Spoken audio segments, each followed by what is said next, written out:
আমরা আজকে এই যে মিটিংয়ে কিছু নিব, এই উদ্দেশ্য তো আছে নাকি? কিছু নেওয়া মানে কি জানেন, কিছু দিতে পারবো না, কিন্তু আপনারা নিতে পারবেন। কারণ একটা কথা আছে ইংরেজিতে, সেটা হচ্ছে an adult cannot teach another adult, but an adult can learn from another one. একজন প্রাপ্তবয়স্ক কখনো আরেকজন প্রাপ্তবয়স্ককে শিখাতে পারে না, কিন্তু শিখতে পারে। তো আপনি যদি শিখতে চান, আমি কিছু শেয়ারিং করব, সেটা আপনি নিতে পারবেন।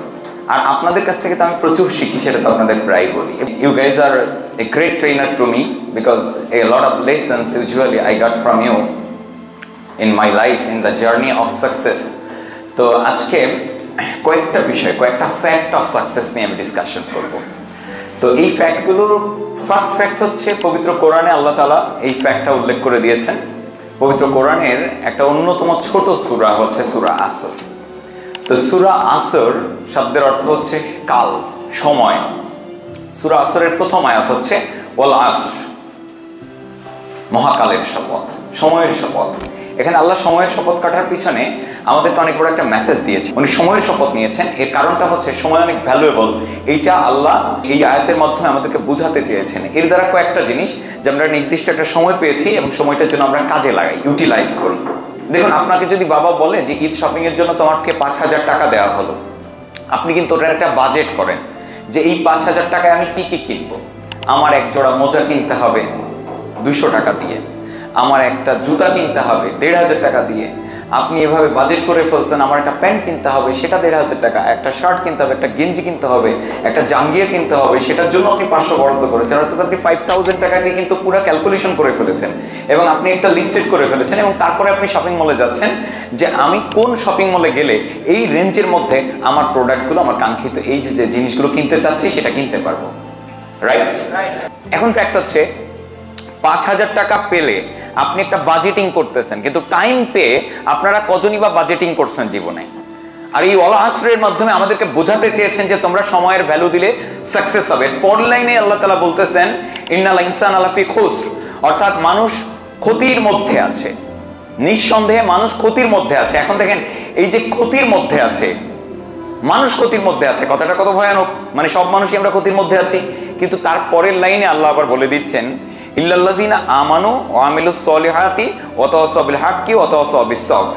কিন্তু তারা ছাড়া যারা কি করেছে, ফার্স্ট কাজ হচ্ছে ইল্লাল্লাযিনা আমানু, অর্থাৎ ঈমান এনেছে, ওয়া আমিলুস সলিহাত, অর্থাৎ যারা ভালো কাজ করেছে, সৎ কাজ করেছে, ওয়া তাওয়াসাউ বিল হাক্কি ওয়া তাওয়াসাউ বিস সবর, অর্থাৎ একে অপরকে সত্যের উপদেশ দিয়েছে এবং ধৈর্যের উপদেশ দিয়েছে। দেখেন কত গুরুত্বপূর্ণ কয়েকটা লাইন। উপদেশ দেওয়া, সত্যের উপদেশ দেওয়া, ধৈর্যের উপদেশ দেওয়া, ঈমান আনা, সৎকর্ম করা, এই 4টা কাজ। ইমাম শাফি রাহমাতুল্লাহ আলাইহি এই জন্য বলেছিলেন যে যদি পৃথিবীবাসীর জন্য সূরা আসরটাই শুধু নাজিল করা হতো, তাহলে আর তাতেই যথেষ্ট ছিল, আর কিছু নাজিল না করলেও চলতো। যদি সূরা আসরটা আমরা ফলো করি, আমাদের পার্থিব সাফল্য, আমাদের পরকালীন সাফল্য সবগুলোই কিন্তু এটার মধ্যে রয়েছে। কয়েকটা জিনিস, ঈমান আনা, আল্লাহ এক অদ্বিতীয়, এইটাতে ঈমান আনা। এরপরে হচ্ছে সৎকর্ম করা। সৎকর্ম কাকে বলে? যে কাজ অন্য আরেকজনের মানুষের জন্য, অন্য সৃষ্টির জন্য উপকারী। যে বোঝাই করা ভ্যান নিয়ে একজন যাচ্ছে, ঠেলতে পারছেন, আপনি একটু ঠেলে দিলেন, এটাও সৎকর্ম। একটা কুকুর পিপাসার্ত, আপনি তাকে একটু খাবার দিলেন, অথবা ক্ষুধার্ত, আপনি তাকে একটু খাবার দিলেন, এটাও সৎকর্ম। অর্থাৎ সৎকর্মের সংজ্ঞা যদি দেন, তাহলে পৃথিবীর যত ভালো কাজ সবই সৎকর্ম। আর আল্লাহ এগুলোই সব ভালোবাসেন। পবিত্র কোরআনের বিভিন্ন জায়গায় আপনারা অর্থসহ যদি পড়ে দেখেন, তাহলে দেখবেন সৎকর্মের কথা বলা হচ্ছে। অর্থাৎ আমাদের সাকসেসটা নিহিত এই সৎকর্মের মধ্যে। এখন আপনি আরেকজন মানুষকে পাবজি, ফ্রি ফায়ার থেকে ফিরিয়ে এটাই রাখবেন, নিজে থাকবেন, এটাও তো সৎকর্ম। সৎকর্ম আসলে খুঁজলে লট অফ সৎকর্ম আপনি পাবেন। এরপরে একে অপরকে সত্যের উপদেশ দেওয়া আর ধৈর্যের উপদেশ দেওয়া, এটা হচ্ছে সাকসেসের বেসিক্স। তো যদি আমরা সাফল্য চাই, তাহলে আমাদের এই 4টা জিনিসের মধ্যে গুরুত্বপূর্ণ কয়েকটা কাজ এসে দাঁড়িয়েছে। সেটা হচ্ছে ওই বিশ্বাসটা করা, আল্লাহ একক অদ্বিতীয়, স্রষ্টা একজন, তিনি পৃথিবীর সবকিছু সৃষ্টি করেছেন, তার নির্দেশনায় সবকিছু চলে, তিনি কসমিক সোর্স অফ এনার্জি, আপনি তার কাছেই চান। এবং জানেন, আমরা অপরাধ করব, আল্লাহ এটা জানতেন। ফেরেশতারা অপরাধ করে না, যা কমান্ড দেওয়া আছে ওইটাই করতে থাকে, তাদের অপরাধ করার সুযোগ নেই। এখন আল্লাহর যদি শুধুমাত্র প্রশংসা শুনতে হতো, ইবাদত নিতে হতো, তাহলে উনি সব ফেরেশতা সৃষ্টি করতেন, মানুষ সৃষ্টি করতেন না। উনি ভালো করেই জানেন যে মানুষ পাপকর্ম করবে, খারাপ কাজ করবে, তাহলেও কেন উনি মানুষকে এত ভালোবেসে সৃষ্টি করলেন, মানুষকে অটোমেশন দিলেন? এর কারণ হচ্ছে এই ক্ষমতা, খারাপ করার ক্ষমতা, ভালো করার ক্ষমতা থাকা সত্ত্বেও কোন মানুষটা ভালো করে এটাই তিনি দেখতে চান। আর ওইটা করলেই আপনি হবেন সফল। আমরা একক অদ্বিতীয় সত্তার কাছে চাইবো, আমাদের সকল সাফল্য কার কাছে চাইবো? আল্লাহর কাছে।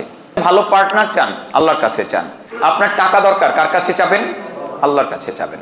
যা লাগবে এই পৃথিবীতে, যা লাগবে, হ্যাঁ অন্য যারা আছেন হয়তো আল্লাহকে আপনি গড বলছেন বা ভগবান বলছেন বা ঈশ্বর বলছেন, গড বলেন, ভগবান বলেন, ঈশ্বর বলেন, তিনি কিন্তু একক, তিনি কিন্তু অদ্বিতীয়, তিনি কিন্তু একজন।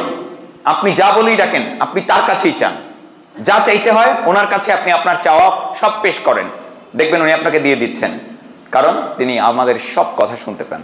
কিন্তু এখন আল্লাহ কাকে দেবে? ফ্যাক্ট হচ্ছে কাকে দেবে? আপনি অনেক প্রার্থনা করলেন, সেই প্রার্থনাটাকে আপনার আল্লাহ দেখলেন কবুল করলো না। যখন আমরা ভাবতেছি এত চাইলাম, এটা কেন অ্যাকসেপ্ট করলো না, আমরা খুব এক্ষেত্রে অধৈর্য হয়ে পড়ি যে কেন ডাকলাম তো কাজ হইল না, তো তার ডাইকা কে লাভ আছে? রং, ভেরি রং। মনে রাখবেন যে আপনি যখন ওই জিনিসটা পাওয়ার যোগ্য হবেন ঠিক তখনই স্রষ্টা আপনাকে দেবে। আপনি যতক্ষণ না যোগ্য হচ্ছেন আপনাকে দিবে না। মা 9 মাস ধরে একটা সন্তানকে গর্ভে ধারণ করে, তারপরে 5 মাস যাওয়ার পরে তার ভিতরে রূহ পাঠান আল্লাহ, এরপরে ভূমিষ্ঠ হই আমরা 9 মাস পরে। একটু ভাবতে হবে, আল্লাহ এভাবে আমাদের সৃষ্টি না করে, দেখেন আমরা প্রত্যেকটা মানুষের যে আলাদা আলাদা অবয়ব, আলাদা আলাদা দৈহিক গঠন, সবকিছু আলাদা আলাদা। আমরা সৃষ্টি হয়েছি কোত্থেকে? ওই ছোট্ট একটা শুক্রকণা থেকে, যেই শুক্রকণা অনুবীক্ষণ যন্ত্র ছাড়া দেখা যায় না। 1 ফোঁটা স্পার্মের মধ্যে 50 কোটি শুক্রাণু। তো 50 কোটি শুক্রাণু থেকে আপনি একটা শুক্রাণু এই পৃথিবীতে এসেছেন, ওই একটা শুক্রকণা। তো একটু ভাবতে হবে যে আল্লাহ সরাসরি একটা ছোট বাচ্চা প্রত্যেকের বাড়িতে, যারা মনে মনে ভাবতো আল্লাহর কাছে চাইতো যে আমার একটা সন্তান চাই, তার বাড়িতে কিন্তু ছোট্ট একটা বাচ্চা পাঠিয়ে দিতে পারতেন তিনি ফেরেশতার মাধ্যমে। এই পলিসি না করে, এই সিস্টেম না করে পাঠাতে পারতেন কি পারতেন না? পারতেন। কিন্তু না, তিনি তা করলেন না। তিনি মায়ের পেটে দিলেন, 9 মাস ধরে বড় করলেন, তারপরে এই পৃথিবীতে আমাদের আনলেন। এর একটি মেসেজ আছে, এই মেসেজটা হচ্ছে মা যে 9 মাস ধরে এই ভারটা বহন করে বেড়াচ্ছে, মাকে লাথি দিচ্ছে, গুতা দিচ্ছে, এইটা মা সহ্য করতেছে, ফলে ওই বাচ্চার প্রতি মায়া তৈরি হচ্ছে, বাচ্চার প্রতি মায়া তৈরি হচ্ছে, ভালোবাসা তৈরি হচ্ছে। যখন বাচ্চা ভূমিষ্ঠ হচ্ছে তাকে লালন পালন করতে হবে কিভাবে, এইটা মা বুঝতেছে। যদি 9 মাস মায়ের পেটে আমরা লালিত পালিত না হতাম, আমরা যদি সরাসরি এইভাবে আসতাম, হয়তো মায়ের আমাদের পছন্দ না হয়ে কালো হয়েছে, ঠিক আছে এটা ফেলে দিই, আর একটা চাই। খোড়া হয়েছে, ঠিক আছে এটা ফেলে দিই, আর একটা চাই। কিন্তু দেখবেন মায়ের ওই খোড়া, কালা, ফর্সা সবার প্রতি একটা ভালোবাসা মায়ের আছে। এর কারণ কি জানেন? ওই 9 মাস ধরে ওইটাকে কষ্ট করে লালন পালন করে পেটে রাখতে রাখতে ওর প্রতি একটা ভালোবাসা এবং মমত্ববোধ তৈরি হয়েছে। এবং এই কারণে দেখবেন ভূমিষ্ঠের পরেও বাচ্চা অনেক সময় মারা যায়, ওই মা কিন্তু আধা পাগলা হয়ে যায়, অনেক মা পাগল হয়ে যায়। কারণ কি? তিনি ফিলিং থেকে, ভালোবাসা থেকে ওই বাচ্চার মুখ দেখবে বলে প্রতীক্ষমান থাকে। 9 মাস ধরে উনি সতর্ক থাকেন, 9 মাস ধরে উনি সতর্কতার সাথে খাবার গ্রহণ করেন, সতর্কতার সাথে ঘুমান, সতর্কতার সাথে হাঁটাচলা করেন, এবং তার প্রতি একটা মমত্ববোধ এবং ভালোবাসা তৈরি হয়। আর এই ভালোবাসা তৈরি হয় বলেই আজকে আমরা বড় হতে পেরেছি, মা বাবা আমাদেরকে বড় করতে পেরেছে। না হলে মা বাবা অধৈর্য হয়ে যেত। আমরা যে পরিমাণ ত্যক্ত বিরক্ত করেছি, আমাদের প্রতি অধৈর্য হয়ে ডাস্টবিনে ফেলে দিত। ঠিক তদ্রূপ আপনি স্রষ্টার কাছে প্রার্থনা করবেন, কাজ করবেন, আপনি ত্যাগ স্বীকার করবেন, অনেক কষ্ট করে, অনেক পরিশ্রম করে তারপরে কিছু অ্যাচিভ করবেন।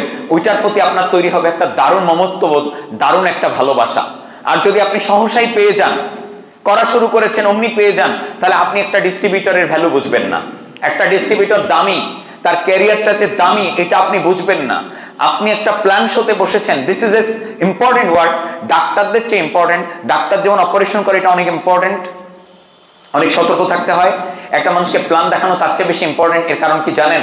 কারণ একটা মানুষকে আমি আধা ঘন্টা প্ল্যান দেখাবো, আমার আজ আধা ঘন্টার প্ল্যান শুরু করে ডিপেন্ড করতেছে ওই মানুষটার ক্যারিয়ার আমার মতো এই জায়গাটায় আসবে কি আসবে না।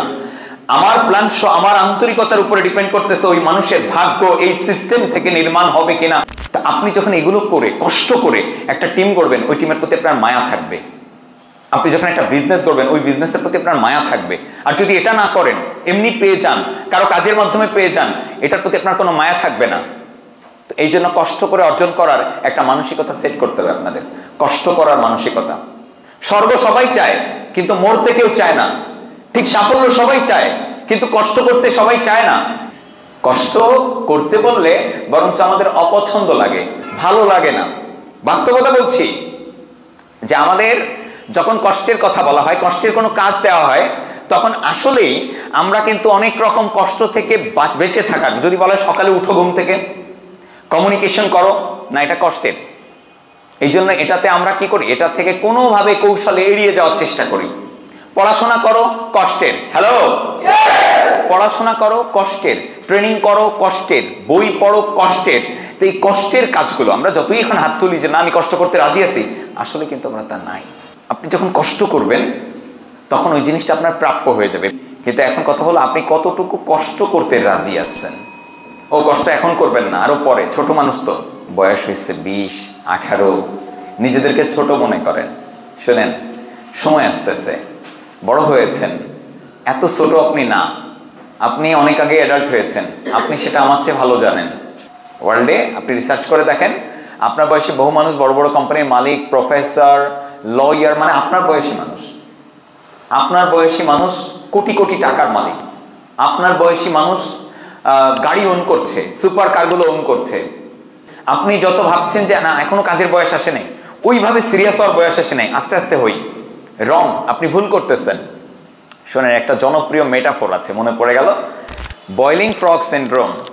একটা উনুনে একটা পাত্রে পানি গরম করা হচ্ছিল, তো একটা ব্যাঙ লাফাতে লাফাতে এসে ওই পাত্রের ভিতরে পড়ছে।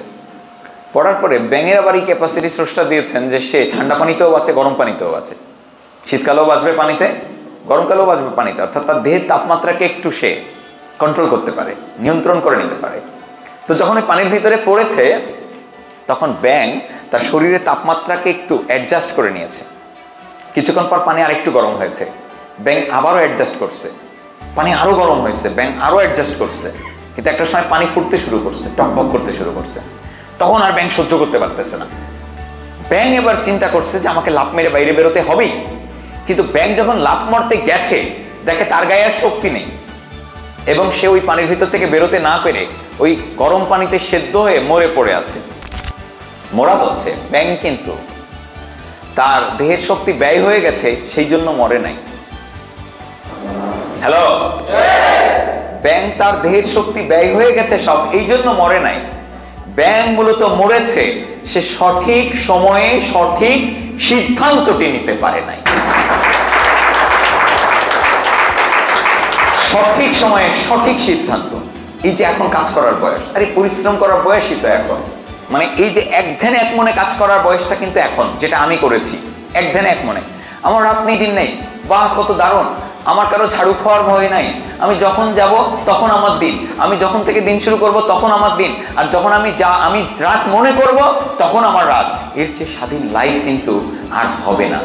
আপনারা সময় এখন কিছু করার সময়। আমি কি বুঝাইতে পারছি না পারি নাই? কখন করবেন? বউ হওয়ার পরে, বাচ্চা হওয়ার পরে। বউয়ের ঝাড়ু খেতে খেতে জীবন শেষ, সকালে একবার বিকালে একবার, সবসময় খালি খোঁচা মারা কথা শুনবেন, বিপদ আছে কপালে অনেক। হ্যাঁ, 3 দিন পর পর বায়না করবে যে আজকে একটু আবহাওয়াটা সুন্দর, এই ঘুরতে নিয়ে চলো না, ঝামেলা আছে, আজকে একটু বাইরে খাবো, হ্যাঁ আজকে কিন্তু রান্না বান্না করতেছেন, আজকে বাইরে খাবো, মানে অনেক ঝামেলা আছে ভাই। আপনারা বুঝতেছেন না, আপনারা যে সময়টাতে আছেন আপনার জীবনের গোল্ডেন টাইম, স্বর্ণালী সময়। কিছু করলে এখন করতে হবে। কে কে মনে করতেছেন যে আপনি বড় হয়ে গেছেন এবং এখনই আপনার সাফল্যের জন্য যাত্রা শুরু করা দরকার? ভেরি গুড, এই সবাই মনে করতেছেন, তাই না?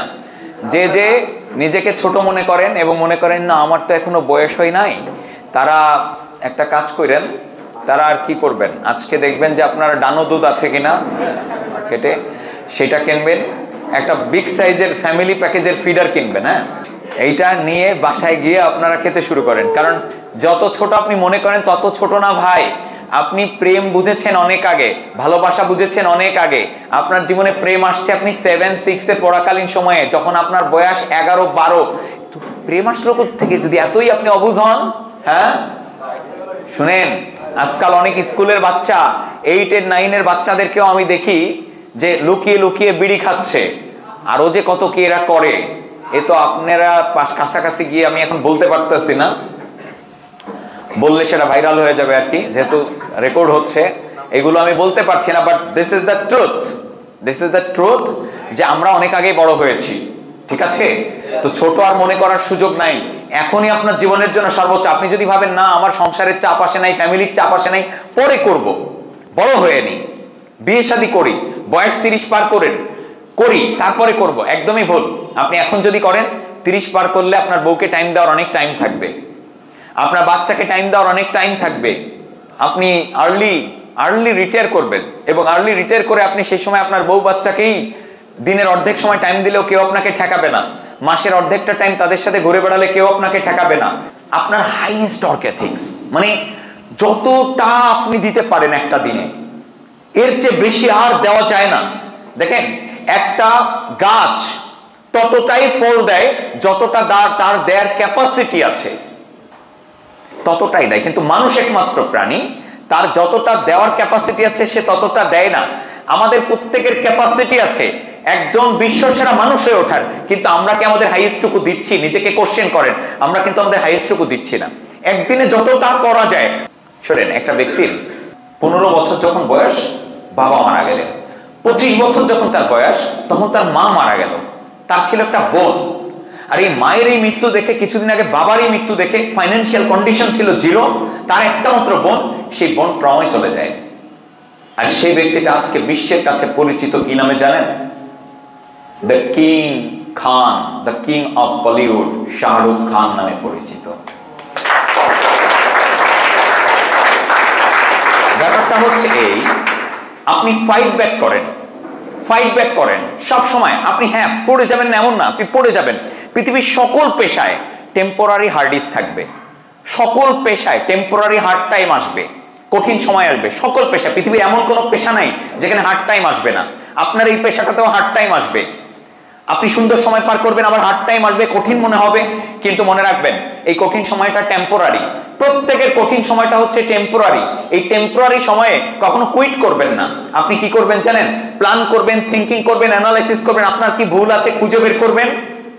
আপনার দুইটা রাস্তা, হার্ড টাইম যখন আসবে তখন দুইটা রাস্তা আছে। এক, আপনি কুইট করতে পারেন। দুই, আপনি ধৈর্য ধরতে পারেন।